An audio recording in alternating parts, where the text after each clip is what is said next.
The universe is the game of the self, which plays hide and seek forever and ever.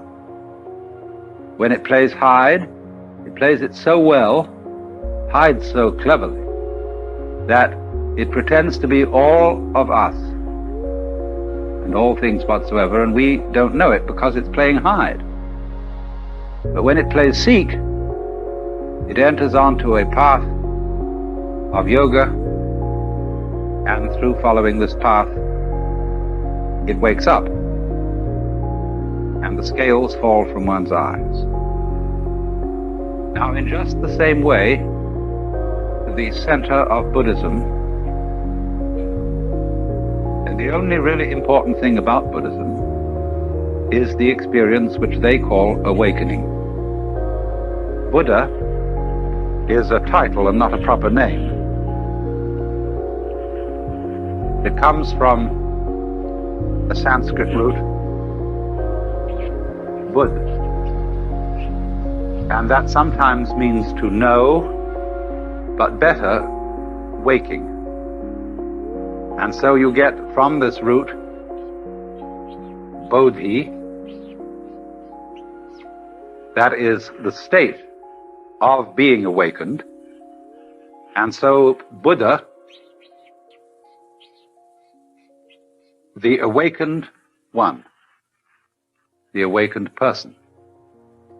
And so there can, of course, in Buddhist ideas, be very many Buddhas. The person called the Buddha is only one of myriads, because they, like the Hindus, are quite sure that our world is only one among billions, and that Buddhas come and go in all the worlds. But sometimes, you see, there comes into the world what you might call a big Buddha, very important one. And such a one is said to have been Gautama,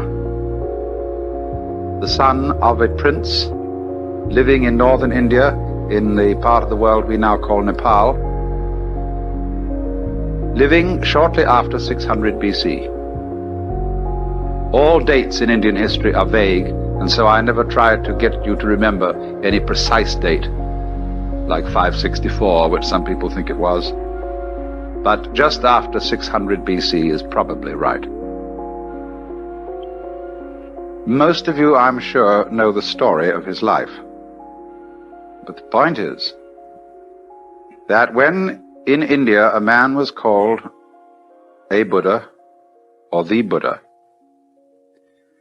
this is a title of a very exalted nature. It is first of all necessary for a Buddha to be human. He can't be any other kind of being. Whether in the Hindu scale of beings he's above the human state or below it. He is superior to all gods because, according to Indian ideas, gods and angels, or angels would probably be a better name for them than gods, all those exalted beings are still in the wheel of becoming, still in the chains of karma, that is action, which requires the need for more action to complete it, and goes on requiring the need for more action. They are still, according to popular ideas, going round the wheel from life after life after life after life, because they still have the thirst for existence, or to put it in a Hindu way, in them the self is still playing the game of not being itself. But the Buddha's doctrine, based on his own experience of awakening, which occurred after 7 years of attempts to study with the various yogis of the time, all of whom used the method of extreme asceticism, fasting, doing all sorts of exercises, lying on beds of nails, sleeping on broken rocks, any kind of thing to break down egocentricity, to become unselfish, to become detached, to exterminate desire for life. But Buddha found that all that was futile. That was not the way. And one day he broke his ascetic discipline and accepted a bowl of some kind of milk soup from a girl who was looking after cattle. And suddenly, in this tremendous relaxation, he went and sat down under a tree, and the burden lifted.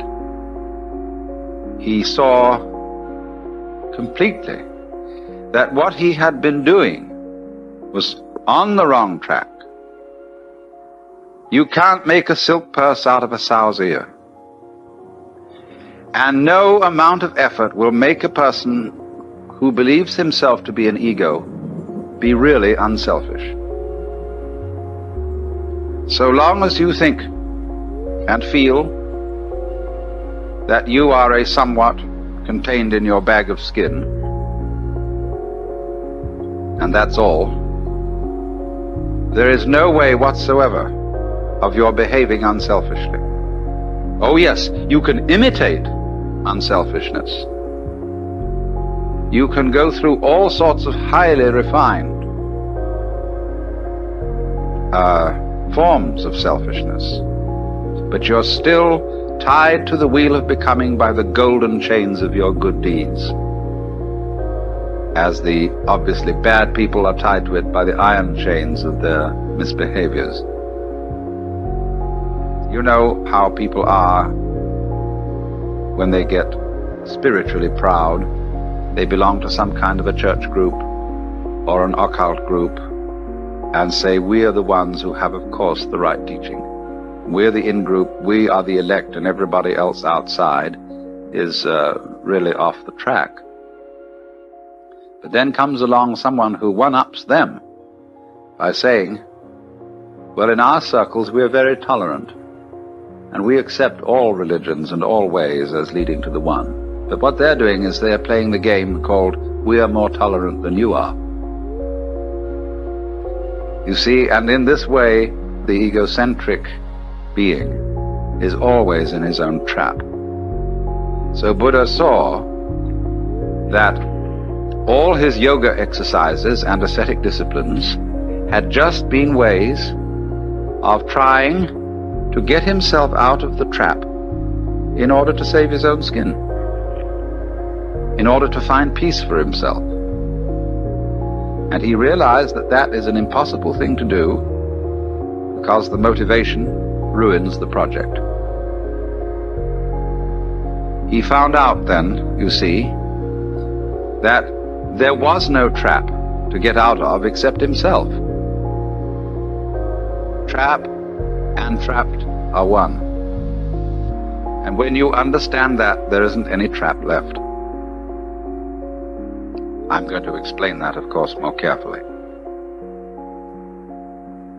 So, as a result of this experience, he formulated what he calls the Dharma. That is the Sanskrit word for method. You will get a certain confusion when you read books on Buddhism, because they switch between Sanskrit and Pali words. The earliest Buddhist scriptures that we know of are written in the Pali language, and Pali is a softened form of Sanskrit. So that, for example, whereas the doctrine of the Buddha is called in Sanskrit the Dharma,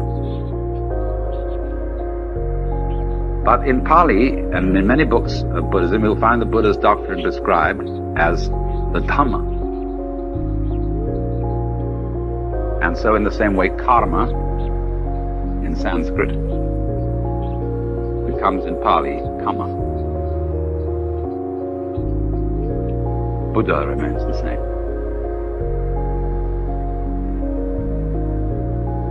The Dharma then is the method. Now the method of Buddhism, and this is absolutely important to remember, is dialectic. That is to say, it doesn't teach a doctrine. You cannot find anywhere what Buddhism teaches, as you can find out what Christianity or Judaism or Islam teaches. Because all Buddhism is a discourse. And what most people suppose to be its teachings are only the opening stages of the dialogue. So, the concern of Buddha as a young man, the problem he wanted to solve, was the problem of human suffering. And so, he formulated his teaching in a very easy way to remember. All those Buddhist scriptures are full of what you might call mnemonic tricks, numbering things in such a way that they're easy to remember. And so he summed up his teaching in the form of what are called the Four Noble Truths. And the first one, which because it was his main concern, was the truth about dukkha.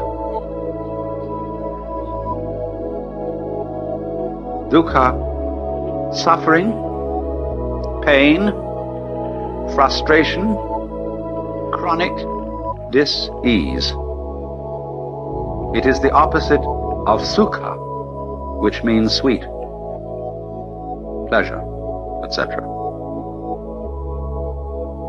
So, insofar as the problem posed in Buddhism is dukkha, I don't want to suffer, and I want to find someone or something that can cure me of suffering. That's the problem. Now, then if there's a person who solved the problem, a Buddha, people come to him and say, Master, how do we get out of this problem? So what he does is to propose certain things to them. First of all, he points out that with dukkha go two other things. These are respectively called anitya, and anatman. Anitya means nitya means permanent. So impermanence, flux, change is characteristic of everything whatsoever. There isn't anything at all in the whole world, in the material world, in the psychic world, in the spiritual world, there is nothing you can catch hold of and hang on to for safety. Nothing. Not only is there nothing you can hang on to, but by the teaching of anatman, there is no you to hang on to it. In other words, all clinging to life is an illusory hand grasping at smoke. If you can get that into your head and see that that is so, nobody needs to tell you that you ought not to grasp, because you see you can't. See, Buddhism is not essentially moralistic. The moralist is the person who tells people that they ought to be unselfish when they still feel like egos, and his efforts are always and invariably futile, because what happens is he simply sweeps the dust under the carpet and comes back again somehow. But in this case, it involves a complete realization that this is the case. So that's what the teacher puts across to begin with. The next thing that comes up, the second of the Noble Truths, is about the cause of suffering. And this in Sanskrit is called Trishna. Trishna is related to our word thirst. It's very often translated desire. That will do.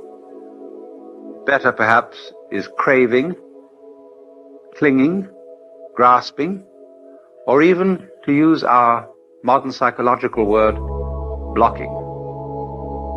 When, for example, somebody is blocked and dithers and hesitates and doesn't know what to do, he is, in the strictest Buddhist sense, attached. He's stuck. But a Buddha can't be stuck. He cannot be phased. He always flows, just as water always flows, even if you dam it. The river just keeps on getting higher and higher and higher until it flows over the dam. It's unstoppable. Now, Buddha said then, dukkha comes from Trishna. You all suffer because you cling to the world, and you don't recognize that the world is anicca and anatta. So then, try, if you can, not to grasp. Well, do you see that that immediately poses a problem? Because the student who has started off this dialogue with the Buddha then makes various efforts to give up desire,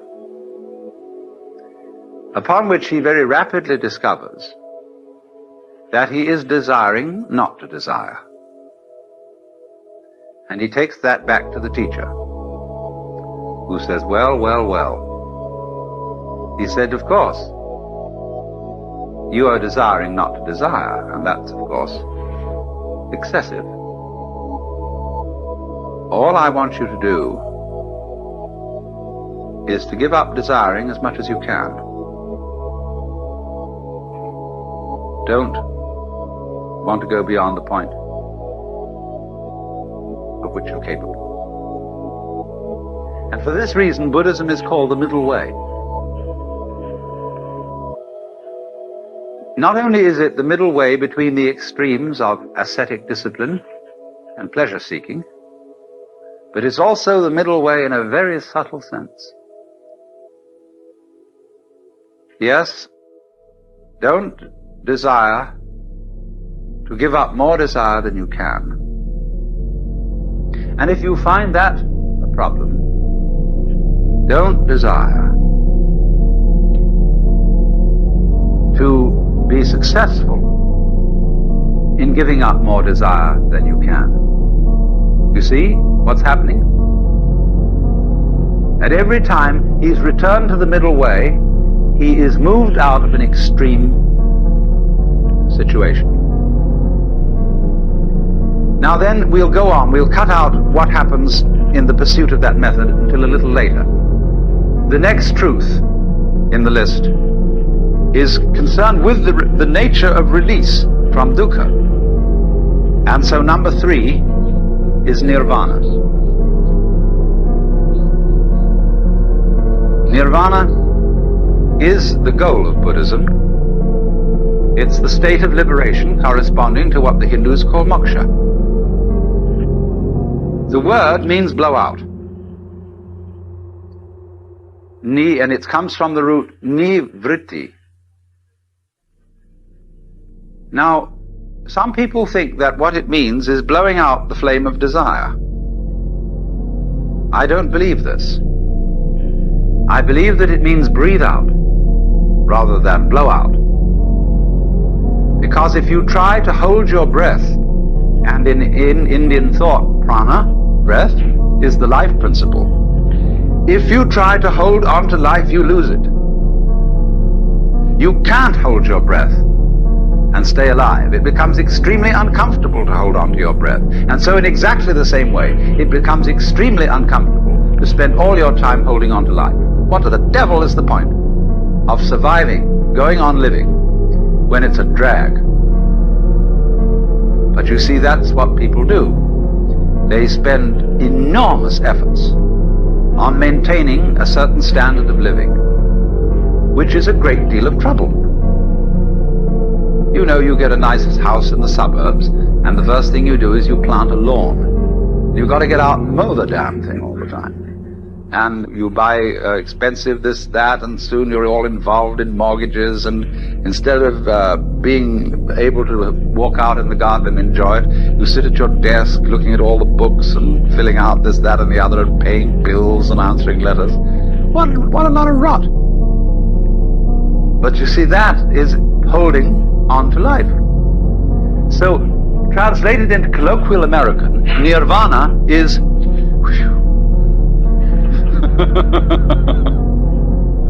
because if you let your breath go, it'll come back.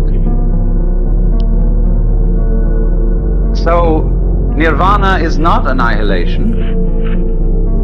It's not disappearance into a sort of undifferentiated void. Nirvana is the state of being let go. It is a state of consciousness and a state of, you might call it, being, here and now, in this life. We now come to the most complicated of all. Number 4, marga. Marga in Sanskrit means path. And the Buddha taught an 8-fold path for the realization of nirvana. This always reminds me of a story about Dr. Suzuki, who is a very, very great Buddhist scholar. And many years ago, he was giving a fundamental lecture on Buddhism at the University of Hawaii. And he'd been going through these 4 truths, and he said, fourth noble truth is Kora noble 8-fold path. First step of noble 8-fold path called Shoken. Shoken Japanese mean right view, or Buddhism fundamentally is right view, right way of viewing this world. Second step of Noble Eightfold Path is, I forget second step, you look it up in the book.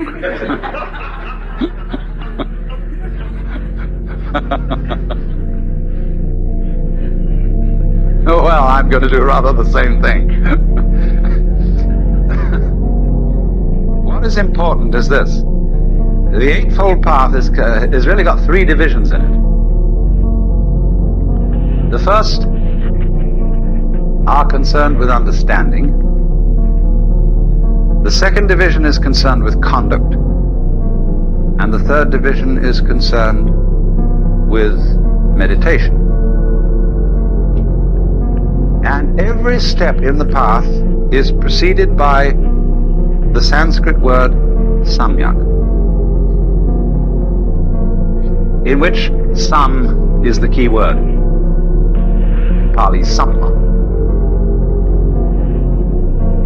And so the first step, samyak drishti, which means, drishti means a view, a way of looking at things, a vision, an attitude, something like that. But this word samyak is in ordinary texts on Buddhism almost invariably translated right. This is a very bad translation. It does, of course, the word is used in certain contexts in Sanskrit to mean right, correct. But it has other and wider meanings. Sam means, like our word sum, which is derived from it, complete, total, all-embracing. It also has the meaning of middle way, representing, as it were, the fulcrum, the center, the point of balance in a totality. Middle way of looking at things, middle way of understanding the Dharma, middle way of speech, of conduct, of livelihood, and so on. Now, this is particularly cogent when it comes to Buddhist ideas of behavior. Every Buddhist in all the world, practically, as a layman, he's not a monk, undertakes what are called Panchasila, the 5 good conducts. Sila, S-I-L-A, is sometimes translated precept. But it's not a precept because it's not a commandment. The formula, when a Buddhist, these priests, they chant the precepts, Panatipada veramani sikapadam samadhyami. And that means Panatipada. Pana is in Pali, this thing. Prana, life. Tipata, taking away. I promise to abstain from. So the first is that one undertakes not to destroy life. Second, not to take what is not given. Third, this is usually translated, not to commit adultery. It doesn't say anything of the kind. In Sanskrit, kamesu mityahara, dharamani sikapadam samadhyami. Kamesu mityahara means I undertake the precept to abstain from exploiting my passions. Buddhism has no doctrine about adultery. You may have as many wives as you like. But the point is this. When you're feeling blue and bored, it's not a good idea to have a drink, because you may become dependent on alcohol whenever you feel unhappy. So in the same way, when you're feeling blue and bored, it's not a good idea to say, let's go out and get some chicks and have some sex fun.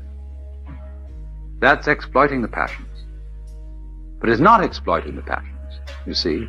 When drinking, say, expresses the conviviality and friendship of a group sitting round the dinner table, or when sex expresses the spontaneous delight of 2 people in each other. Then the 4th precept, musavada, to abstain from false speech. This doesn't simply mean lying. It means abusing people. It means using speech in a phony way, like saying, the attitude of America to this situation is thus and thus. See, that's phony kind of talking. Anybody who studies general semantics will be helped in avoiding musavada, false speech. The final precept is a very complicated one, and nobody's quite sure exactly what it means. It mentions 3 kinds of drugs and drinks: sura, merya, majja, pamadatthana. We don't know what they are. But at any rate, it's generally classed that narcotics and liquors. Now, there are 2 ways of translating this precept. One says to abstain from narcotics and liquors. The other liberal translation, favored by the great scholar Dr. Malalasekara, is I abstain from being intoxicated by these things. So if you drink and don't get intoxicated, it's okay. You see? You don't have to be a teetotaler to be a Buddhist. This is especially true in Japan and China. My goodness, how they throw it down. Once a scholarly Chinese said to me, before you start meditating, just have a couple of martinis, because it increases your progress by about 6 months.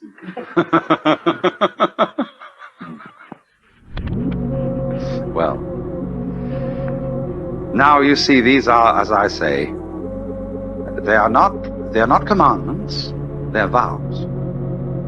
Buddhism has in it no idea of there being a moral law laid down by some kind of cosmic lawgiver. And the reason why these precepts are undertaken is not for a sentimental reason. It is not that you're going to make you into a good person. It is that for anybody interested in the experiments necessary for liberation, these ways of life are expedient. First of all, if you go around killing, you're going to make enemies. And you're going to have to spend a lot of time defending yourself, which will distract you from your yoga. If you go around stealing, likewise, you're going to acquire a heap of stuff and you're going to, again, make enemies. If you exploit your passions, you're going to get a big thrill, but it doesn't last. When you begin to get older, you realize, well, that was fun while we had it, but I haven't really learned very much from it. And now what? Same with speech. Nothing is more confusing to the mind than taking words too seriously. We've seen so many examples of that. And finally, to get intoxicated or narcotized. A narcotic is anything like alcohol or opium, which makes you sleepy. The word narcosis in Greek means narx is sleep. So if you want to pass your life seeing things through a dim haze, this is not exactly awakening. So then, that's so much for the conduct side of Buddhism. We come then to the final parts of the Eightfold Path. There are two concluding steps, which are called, well, I explained the word samadhi, but I'll write it here again. Smriti, Samyak Smriti, and Samyak Samadhi. Smriti means recollection, memory, present-mindedness. Seems rather funny that the same word can mean recollection or memory and present-mindedness. But Smriti is exactly what that wonderful old rascal Gurdjieff meant by self-awareness or self-remembering. Smriti is to have complete presence of mind. So there is a wonderful meditation called the House That Jack Built meditation, at least that's what I call it, that the Southern Buddhists practice. He walks and he says to himself, there is a lifting of the foot. There is a lifting of the foot. Next thing he says, there is a perception of the lifting of the foot. The next he says, there is a tendency towards the perception of the feeling of the lifting of the foot. Then finally he says there is a consciousness of the tendency of the perception of the feeling of the lifting of the foot. And so, with everything that he does, he knows that he does it. He is self-aware. This is tricky. Of course, it's not easy to do.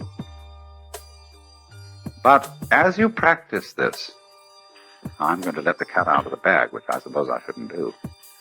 But you will find that there are so many things to be aware of at any given moment in what you're doing that at best you only ever pick out one or two of them. That's the first thing you'll find out. Ordinary conscious awareness is seeing the world with blinkers on. As we say, you can think only of one thing at a time. That's because ordinary consciousness is narrowed consciousness. That's being narrow-minded in the true sense of the word, looking at things that way. Then you find out that, as in the course of going around being aware of what you're doing all the time, what are you doing when you remember?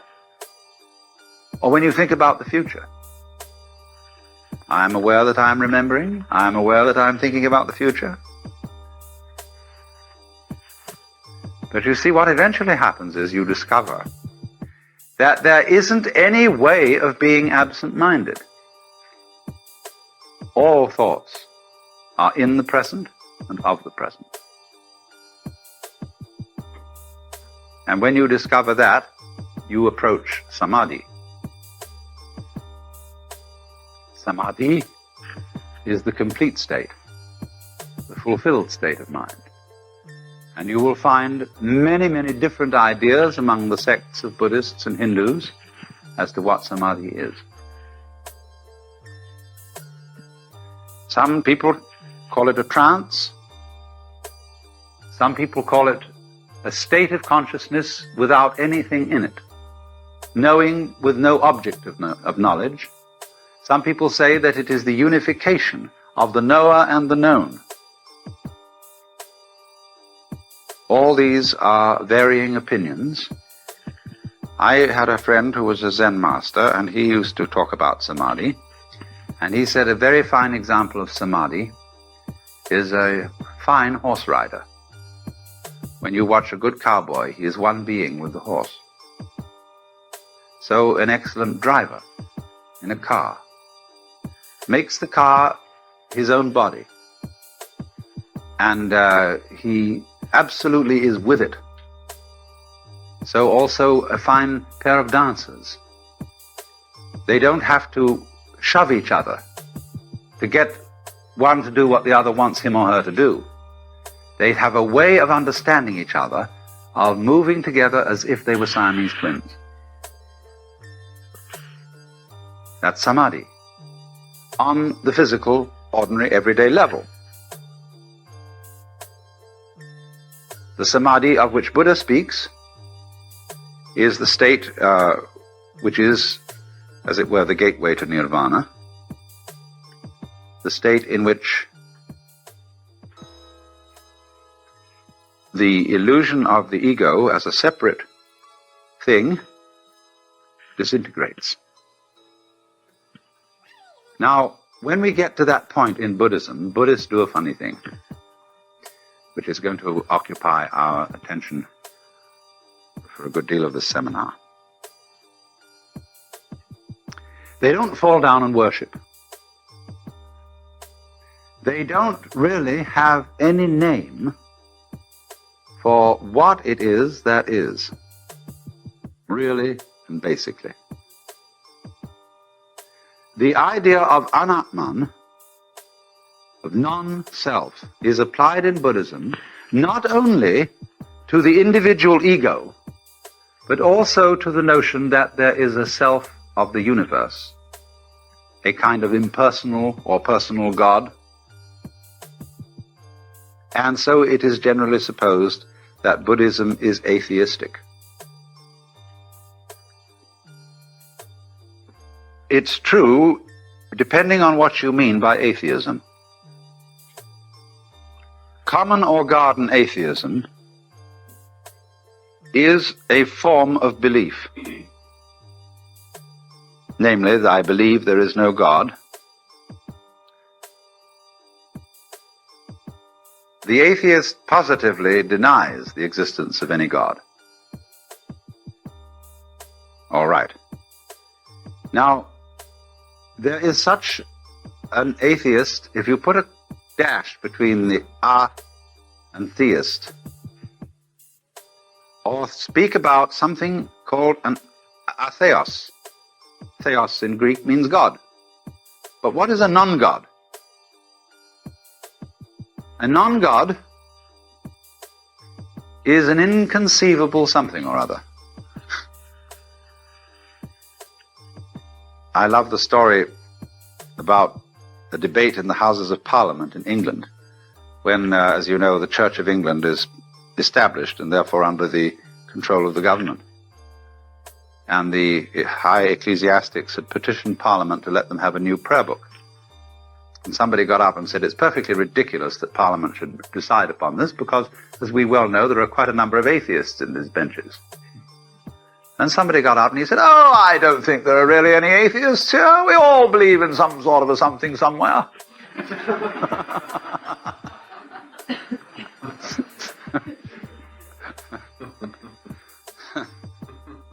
Now, again, of course, it isn't that some Buddhism believes in some sort of a something somewhere, and that is to say, in vagueness.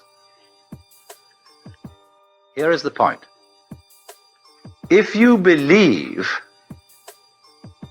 if you have certain propositions that you want to assert about the ultimate reality, or what Paul Tillich calls the ultimate ground of being, you're talking nonsense. Because you can't say something specific about everything. You see, supposing you wanted to say God has a shape. But if God is all that there is, then God doesn't have any outside, so he can't have a shape. You have to have an outside and space outside it to have a shape. So that's why the Hebrews, too, are against people making images of God. But nonetheless, Jews and Christians persistently make images of God, not necessarily in pictures and statues, but they make images in their minds. And those are much more insidious images. Buddhism is not saying that the self, capital S, the great Atman, or whatnot, it isn't denying that the experience which corresponds to these words is realizable. What it is saying is that if you make conceptions and doctrines about these things, you are liable to become attached to them. You are liable to start believing instead of knowing.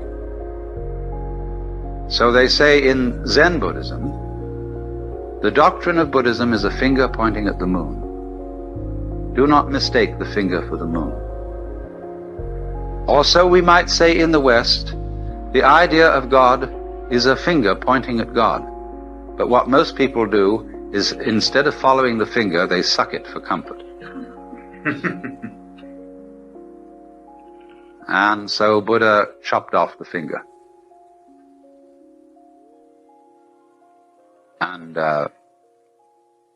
undermined all metaphysical beliefs. There are many, many dialogues in the Pali scriptures where people try to corner the Buddha into a metaphysical position. Is the world eternal? The Buddha says nothing. Is the world not eternal? And he answers nothing. Is the world both eternal and not eternal? And he don't say nothing. Is the world neither eternal nor not eternal?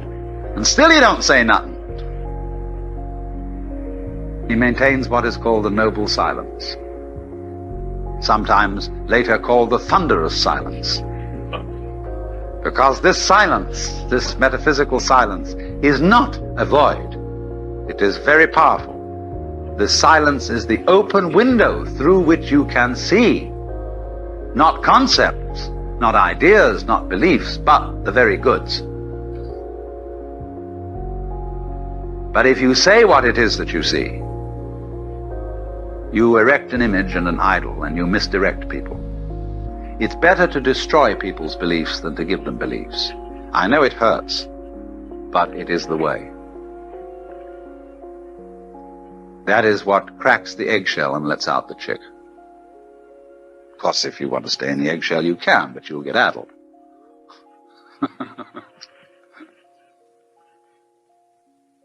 This, then, you see, is why Buddhism is in dialogue form. The truth cannot be told. It can be suggested, it can be indicated. And a method of interchange between teacher and student can be arranged whereby the teacher constantly pricks the student's bubbles. And that's what it's all about. And because that's the way it is, we find that in the course of history, Buddhism keeps changing. It develops, it grows. As people make all these explorations that the original Buddha suggested, they find out all kinds of new things. They explore the mind. They find out all the tricks of the mind. They find out ever so many things. And they begin to teach these things, talk about them. And some people in modern Asia, influenced by Protestantism, say, let's go back to the simple original teachings of the Buddha. These like people say, let's get back to the simple teachings of Jesus. Well, the simple teachings of Jesus are as lost can get. Nobody can read the New Testament with a clean mind today. Because whenever you look at the Bible, don't you hear some preacher's voice in your childhood reading those words? Hasn't your culture taught you to interpret these words in certain ways? You can't get back. And nobody can get back to Buddha. You can only go on to Buddha. So that's why in Zen they just burn the books up. I mean occasionally. Because to burn up books you've got to have some books to burn up. But when, you can say that the teaching of the founder is the thing. This is terrible. It's like the oak suddenly saying one day, hey, we oughtn't to have all these leaves around here. We ought to be just that simple little acorn.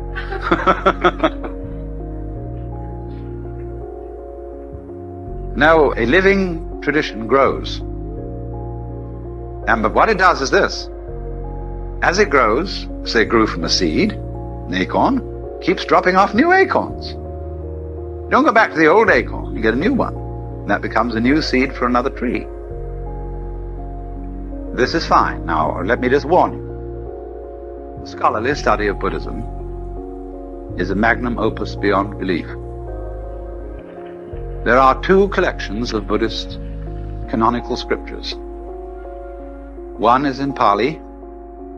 The other was originally in Sanskrit, but we don't have a complete collection of it in Sanskrit. We have these collections in Tibetan and Chinese.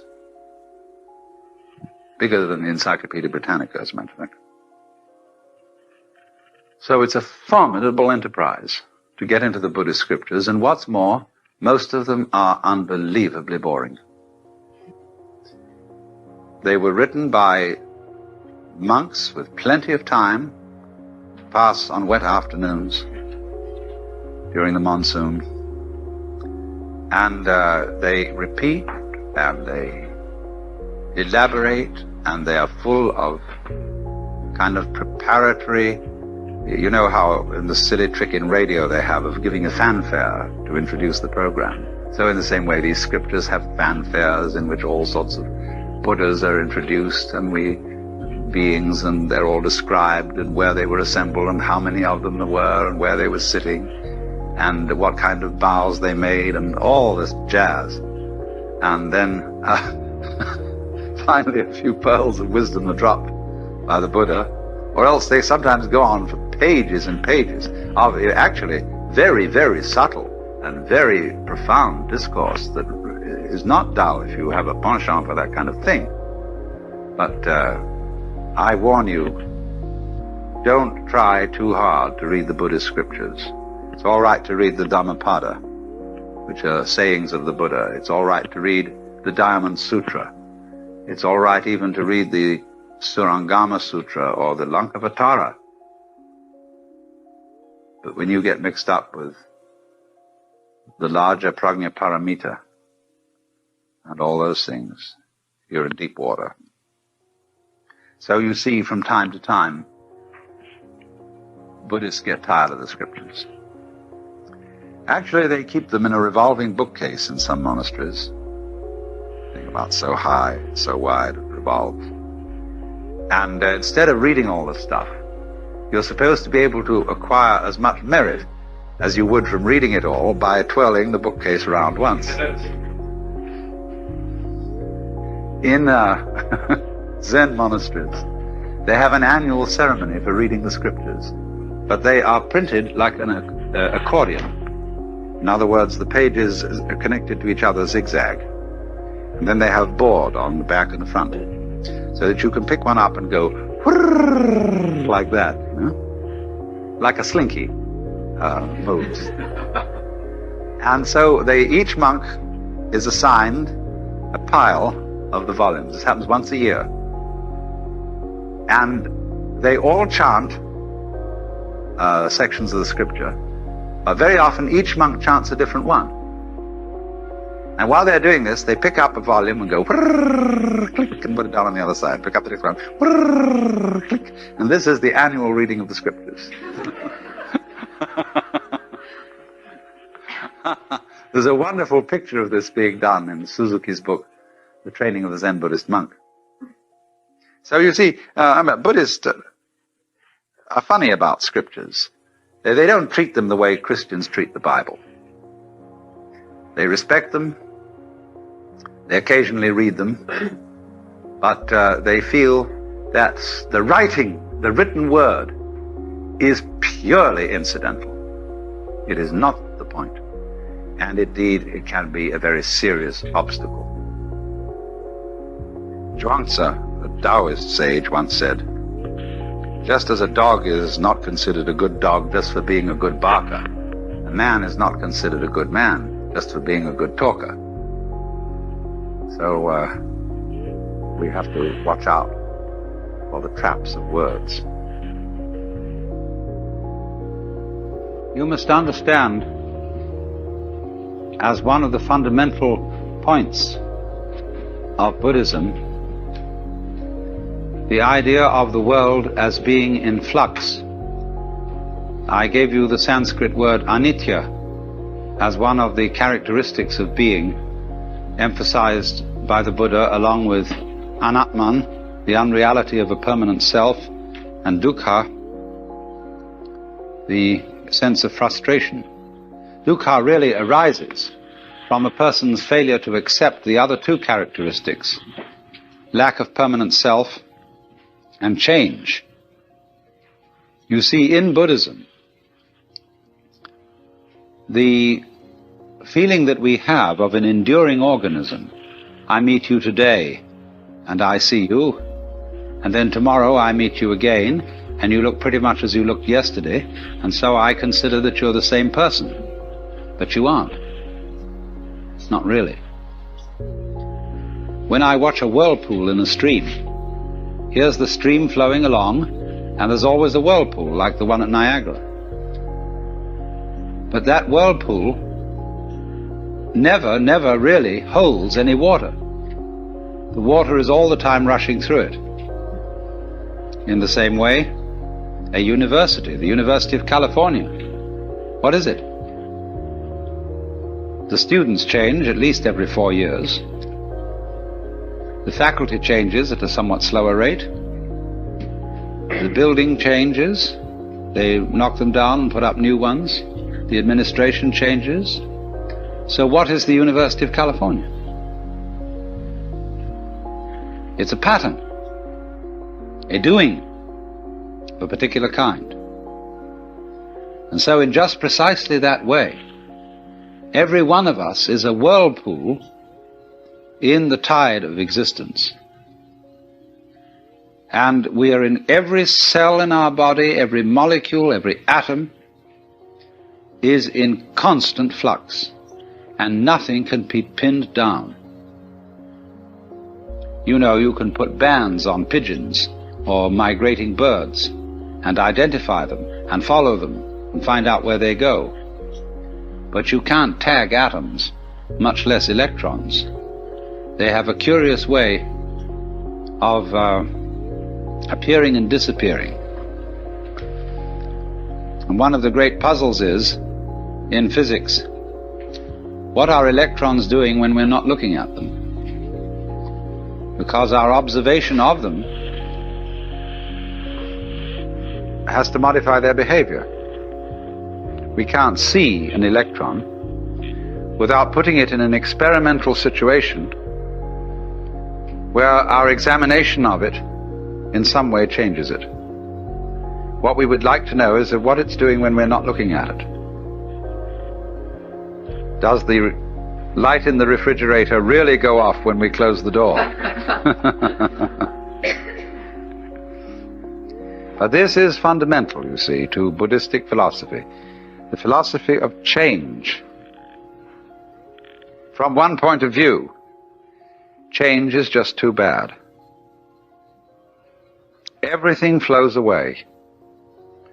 And there's a kind of sadness in that, a kind of nostalgia, and there may be even a rage. Go not gently into that good night, but rage, rage at the dying of the light. But there's something curious. There can be a very fundamental change in one's attitude to the question of the world as fading. On the one hand, resentment, and on the other, delight. If you resist change, of course you must to some extent. When you meet another person, you don't want to be thoroughly rejected, but you love to feel a little resistance. Don't you? You know, you have a beautiful girl and you touch her. You don't want her to go blah. But so round, so firm, so fully packed. A little bit of resistance, you see, is great.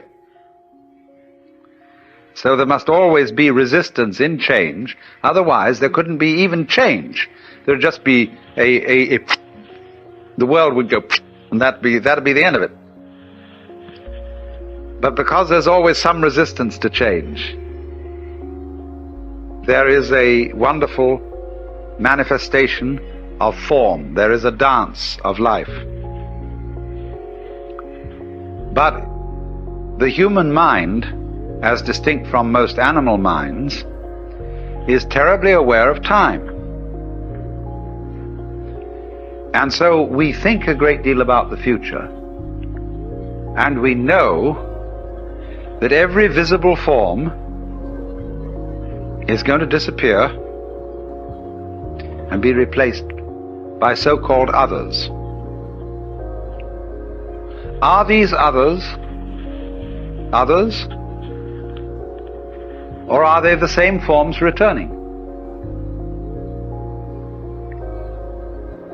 Of course, that's a great puzzle. Are next year's leaves that come from a tree going to be the same as this year's leaves?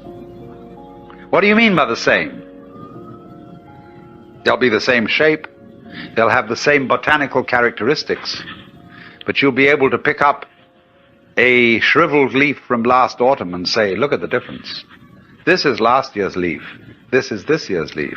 In that sense, they're not the same.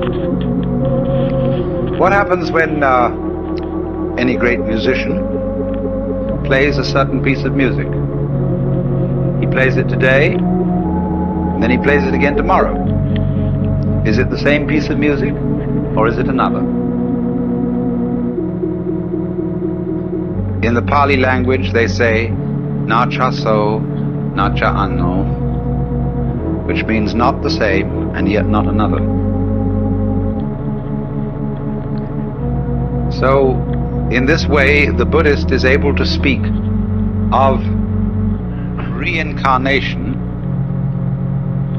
of beings without having to believe in some kind of soul entity that is reincarnated, some kind of Atman, some kind of fixed self, ego principle, soul principle that moves from one life to another. And this is as true in our lives as they go on now from moment to moment, as it would be true of our lives as they appear and reappear again over millions of years. It doesn't make the slightest difference. except that there are long intervals and short intervals, high vibrations and low vibrations. When you hear a high sound, high note in the musical scale, you can't see any holes in it. It's going too fast. And it sounds completely continuous. But when you get the lowest audible notes that one can hear on an organ, you feel the shaking. You feel the vibration. You hear that music going dun dun dun dun dun dun dun dun dun dun dun on and off. So in the same way, as we live now from day to day, we experience ourselves living at a high rate of vibration, and we appear to be continuous, although there is the rhythm of waking and sleeping. But the rhythm that runs from generation to generation and from life to life is much slower, and so we notice the gaps. We don't notice the gaps when the rhythm is fast.